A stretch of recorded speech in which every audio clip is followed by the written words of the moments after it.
विश्वामित्र प्रियोदान्तो रामो राजीव लोचन है, लंकाधिप कुलध्वंसी विभीषण वरप्रद है। सीता आनंद करो रामो वीरो वारिधि बंधन है, खर दूषण संहारी साकेतपुर वासन है।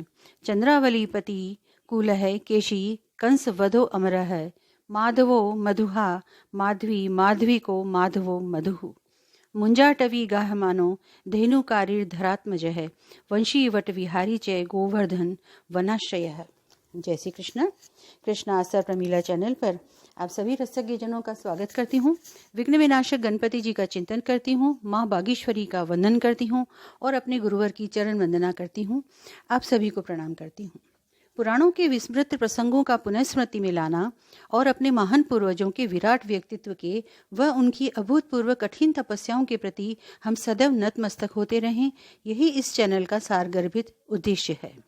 जो 5 सावर्णी मनु हैं उन्हें श्रवण करते हैं। एक उसमें वैवस्वत मनु हैं और 4 प्रजापति ब्रह्मा के पुत्र मेरु सावर्णी मनु हैं। ये प्रजापति दक्ष की पुत्री प्रिया के पुत्र हैं। ये मेरु पर्वत पर तप करने से महातेजस्वी मेरु सावर्णी कहलाए। ये प्रजापति रुचि के पुत्र होने से रोच्य तथा रुचि द्वारा देवी भूति से उत्पन्न होने के कारण भौत्य कहलाए। सावर्णिक मनु के आने पर स्वर्गलोक में रहने वाले 7 ऋषियों के नाम इस प्रकार हैं। राम, व्यास, अत्रि पुत्र दीप्तिमान, भारद्वाज गोत्री द्रोण के पुत्र महातेजस्वी अश्वत्थामा, गौतम के आत्मगोत्री शारद्वान गौतम, कौशिक गालव तथा कश्यप गोत्री रूस। ये 7 ऋषि भविष्य में होने वाले 8वें सावर्णी मनु के सप्तर्षि हैं। ये सभी ब्रह्मा के समान धन्य हैं तथा जन्म, तपस्या, मंत्र और व्याकरण से शुद्ध ब्रह्मलोक में रहने वाले निर्मल कहे गए हैं। ये भूत तथा भविष्य काल की बातों के ज्ञाता, 7 गुणों से प्रसिद्ध दीर्घायुष, मंत्र दृष्टा, ईश्वर, दूरदर्शी तथा अपनी बुद्धि से प्रत्यक्ष धर्म को देखने वाले एवं गोत्रों के प्रवर्तक हैं।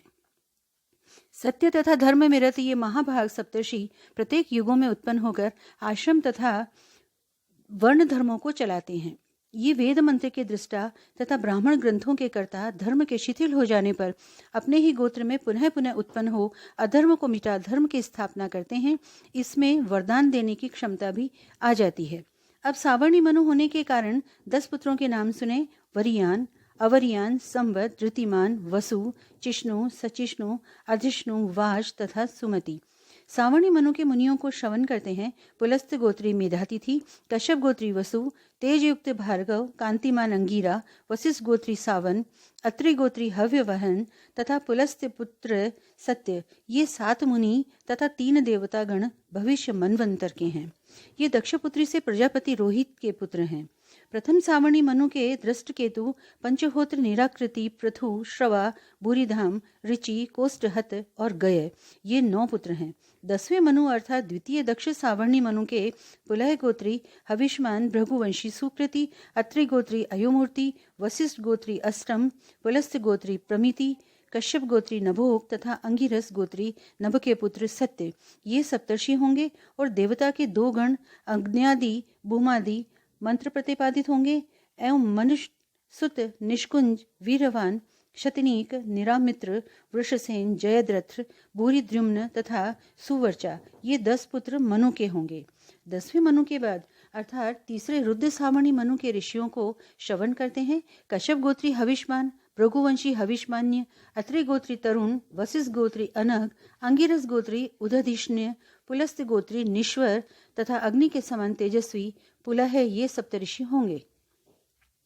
देवताओं के 3 गण ब्रह्मा के पुत्र होंगे तथा संवर्तक सुशर्मा, देवानिक, पुरुध्वः, क्षेमधनवा, दृढ़ायु, आदर्श, पांडक तथा मनु, ये 9 पुत्र रुद्र सावर्णी मनु के होंगे।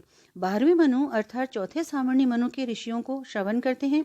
वशिष्ठ पुत्र दिति, अत्रि गोत्री सुतपा, अंगिरस गोत्री तपोमूर्ति, कश्यप गोत्री तपस्वी, पुलस्त गोत्री तपोशन, पुलह गोत्री तपोरवि तथा भृगुवंशी धृति, ये सप्तर्षि होंगे तथा ब्रह्मा के मानस पुत्र 5 देवतागण होंगे। 13वें अर्थात मेरु सावर्णी मनु के अंगिरा गोत्री द्युतिमान, पुरस्त गोत्री हव्य, पुलहवंशी तत्वदर्शी, भृगुवंशी निरुत्सुक, अत्रि गोत्री निष्प्रकंप, कश्यप गोत्री निर्मोह तथा वशिष्ठ गोत्री सुतपा, ये सप्तर्षि होंगे और 3 देवतागण ब्रह्मा द्वारा कहे गए हैं। अब 13वें मनु रुचि के पुत्रों के नाम श्रवण करते हैं। चित्रसेन, विचित्र, नय, धर्मभृत, धृत, सुनेत्र, शतवृद्धि, सुतपा, निर्भय तथा दृढ़, ये 10 पुत्र रोच्य संज्ञक हैं। 14वें भौत्य संज्ञक दक्ष सामणी मनु के भार्गव, अतिबाहु, अंगिरा गोत्री सुचि, आत्रेय युक्त, वशिष्ठ गोत्री शुक, पुलह गोत्री अजित, ये अंतिम सप्तर्षि होंगे।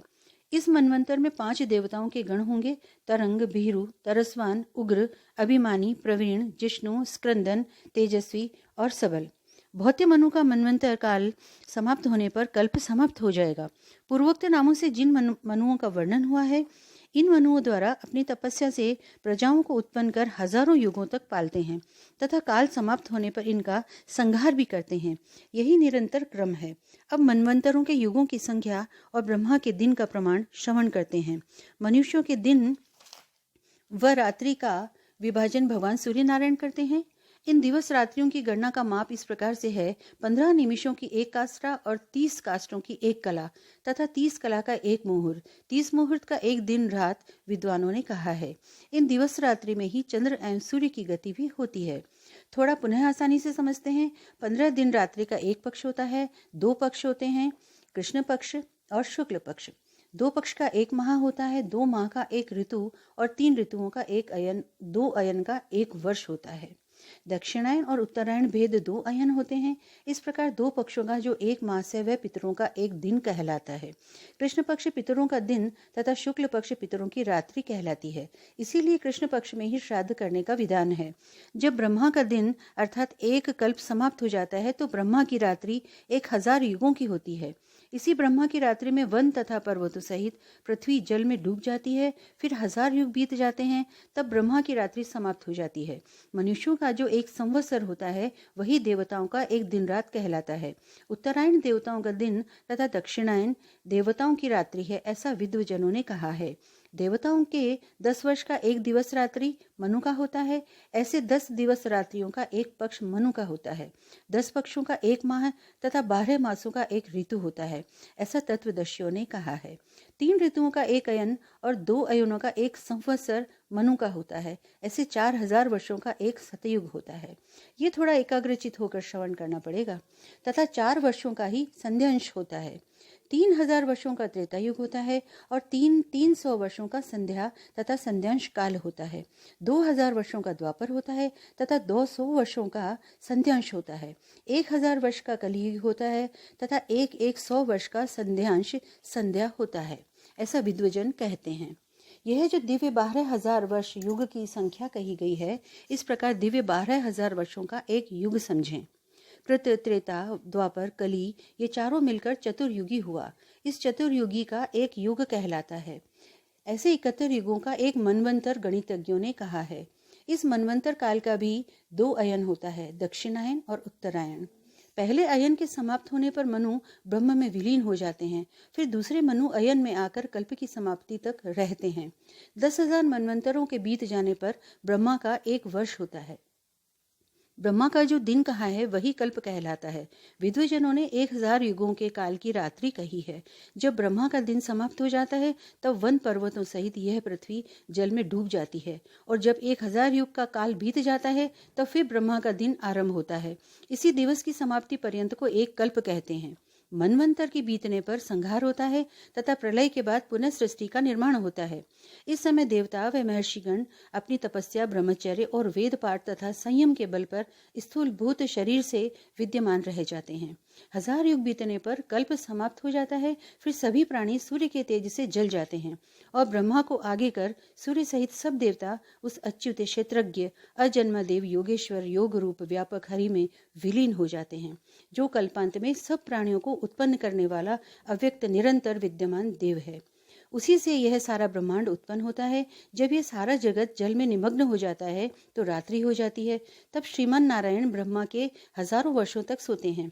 जिसमें योग निद्रा को प्राप्त होकर ब्रह्मा शयन करते हैं उसे रात्रि कहते हैं। जब लोक पिता में ब्रह्मा जागते हैं तो पुनः सृष्टि में देवताओं में कोई परिवर्तन नहीं होता। भेद केवल इतना है कि देवता दिखाई नहीं देते थे, अब दिखाई देने लगते हैं। सूर्य की किरणों द्वारा जो जीव भस्मीभूत हुए थे, देवता, ऋषि, गंधर्व, पिशाच, सर्प तथा राक्षस, ये पुनः उत्पन्न होते हैं। जैसे ऋतुओं का समागम होने पर उनके नाना प्रकार के चिन्ह दिखाई देने लगते हैं, वैसे ही ब्रह्मा की रात्रि समाप्त होने पर अनेक प्रकार के जीव दिखाई देने लगते हैं। ब्रह्मा योग निद्रा से निकलकर मनुष्य, देवता व ऋषियों का पुनः निर्माण करने लगते हैं। जो अपने स्वभाव धर्मों को छोड़कर ब्रह्म में लीन हो जाते हैं, वे पुनः होने वाले युग में उत्पन्न नहीं होते। समय की संख्या की विभाजन में कुशल ईश्वर व्यापक भगवान सहस्त्र युगों का दिन तथा रात्रि बनाकर इसी क्रम योग से प्राणियों की सृष्टि एवं संहार बार बार किया करते हैं। जो प्रकट अप्रकट रूप महादेव नारायण प्रभु हरि हैं, उन्होंने वृष्णि वंश में जगत की रक्षा और असुरों के विनाश के हेतु अवतार धारण किए थे। यह प्रसंग अब हम आने वाले वीडियो में श्रवण करेंगे। तब तक के लिए जय श्री कृष्णा, हरिओम तत्सत। आप सभी को प्राचीन प्रसंगों की जानकारियाँ रुचिकर लगती हों तो लाइक, शेयर और सब्सक्राइब अवश्य करें। धन्यवाद।